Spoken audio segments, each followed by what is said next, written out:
I went to my friend's house by motorcycle.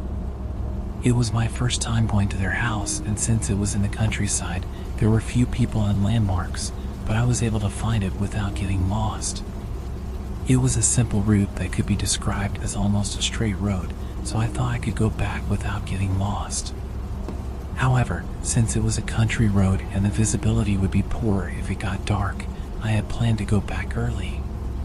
But because other friends also gathered and got excited, we ended up staying much later than planned until around 10 p.m. I was on my way back on the motorcycle, following the same route I took to get there, but the streetlights were sparse, and the surrounding area was already shrouded in darkness, making it difficult to see anything, and there was no sign of people around. It was more eerie than I had expected to be riding on a deserted road alone, and I felt anxious, but I kept driving forward. I'm not the type to get lost easily, and I don't forget a route I've taken before, so I kept telling myself that it was okay even in the dark. By this time, I was already regretting that I had stayed so late. At first, it was a road that I had passed before, but before I knew it, I had taken a wrong turn and ended up in what seemed like a mountain road. Since it was a straight road on the way there, it should have been the same on the way back. There was no way to get out onto an unfamiliar road, and I started to sweat profusely, feeling like I was being fooled. I wondered if there might have been a side road that I missed on the way there, and I felt like I had entered deep into the mountains, surrounded by dense trees. I thought about turning back, but since it was supposed to be a straight road, I convinced myself that I would eventually find the familiar road if I kept moving forward. However, no matter how far I drove, the road looked the same, and the only light was from my motorcycle's headlight. The road wasn't flat, so I had to concentrate while driving. After about 30 minutes on the mountain road, I saw a car stopped ahead, and 2 people were visible inside. I was relieved to see them and stopped my motorcycle to ask for directions, but no matter how many times I called out to them, there was no response. As I looked closely, I noticed that both of them had an eerie, bluish-white skin tone.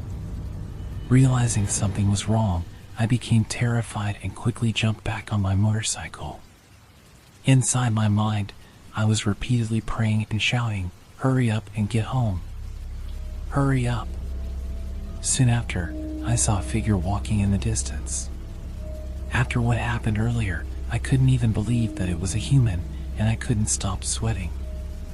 I suppressed my urge to flee and increased my speed, trying to overtake the person, but while I was about to do so, the person's head suddenly turned towards me and they started to laugh in an eerie way. Despite feeling scared and panicked, I desperately continued to ride my motorcycle. I was worried that they might chase after me.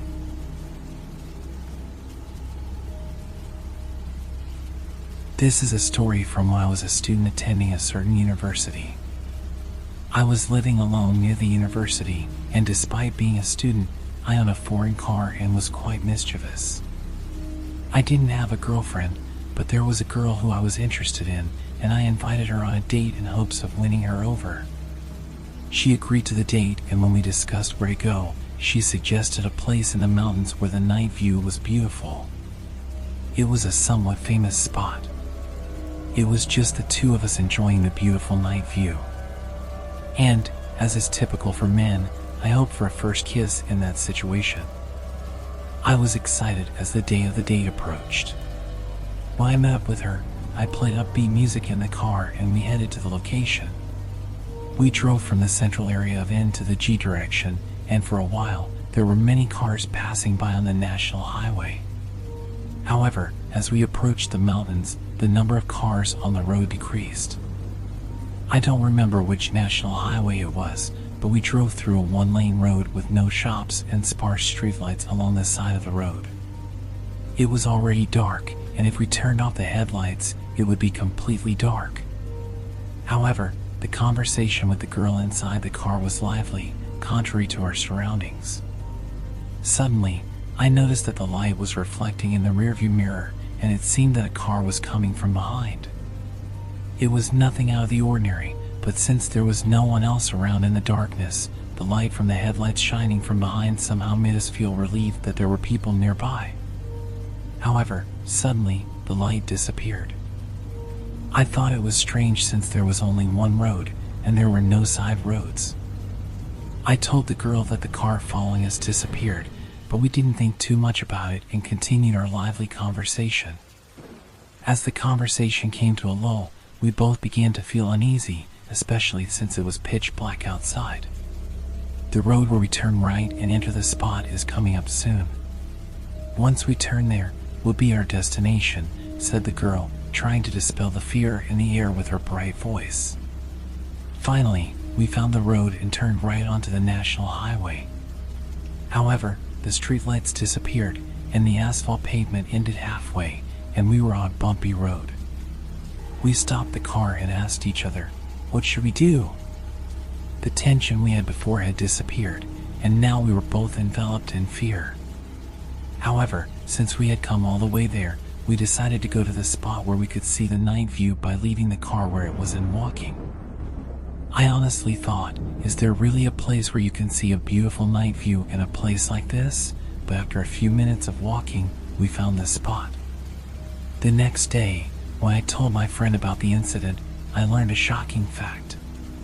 It turned out that the location we went to was a well-known haunted spot, and we shouldn't have gone there for fun. Perhaps the spirits there didn't appreciate our lightheartedness and punished us for it. My relationship with that girl didn't work out afterwards, but I still vividly remember the eerie beauty of the night view.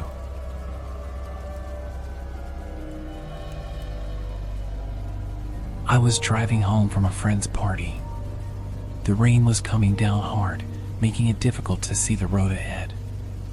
I had my headlights on full beam, but they didn't seem to penetrate the dense wall of rain. Suddenly, my car started to shake violently. I tried to keep it under control, but it felt like I was driving on ice. The car skidded off the road and came to a stop in a ditch. I was shaken, but thankfully unharmed. I tried to start the car, but it wouldn't budge. I checked my phone, but there was no signal.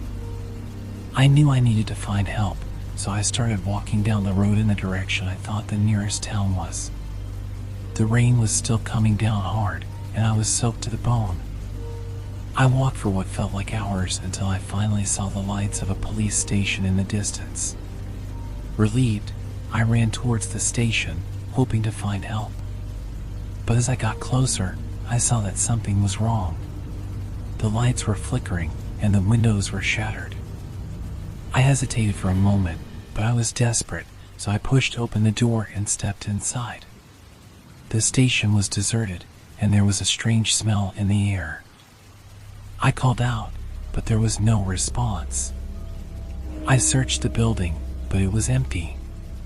That's when I saw the blood on the floor. I was terrified, but I knew I needed to find a way to contact someone. I managed to find a working phone and called the police. They arrived quickly and searched the building. It turned out that there had been a break-in earlier in the day, and the officers had been called away to deal with it. They apologized for the confusion and offered to take me to a nearby hotel to wait out the storm. As we drove away from the police station, I couldn't help but think about what might have happened if I hadn't stumbled upon the deserted building. I knew that I was lucky to have made it out alive, but the memory of that night still haunts me to this day.